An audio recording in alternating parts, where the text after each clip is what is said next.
জাহাঙ্গীরনগর বিশ্ববিদ্যালয়ে ব্যাটারি চালিত রিকশার ধাক্কায় মার্কেটিং বিভাগের শিক্ষার্থী আফসানা করিম রাঁচির মৃত্যুর ঘটনায় নিরাপদ ক্যাম্পাসের দাবিতে জাহাঙ্গীরনগর ব্লকেট কর্মসূচি পালন করেছে প্রথম বর্ষের শিক্ষার্থীরা। বুধবার সকাল 7:45 থেকে বিশ্ববিদ্যালয়ের সবকটি ফটকে তালা ঝুলিয়ে দেন শিক্ষার্থীরা।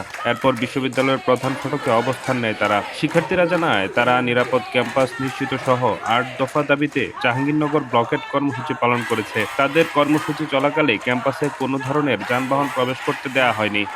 যত সময় না পর্যন্ত প্রত্যেকটা দাবি মানা হবে তত সময় পর্যন্ত 53 ব্যাচ এবং মোটা দাগে জাহাঙ্গীরনগরের শিক্ষার্থীরা আমরা সবাই মাঠেই আছি, আমরা সবাই আন্দোলনের মধ্যে আছি। পরে জাবি মেইন ফটকের ভেতরে সংবাদ সম্মেলন করে সাধারণ শিক্ষার্থীরা।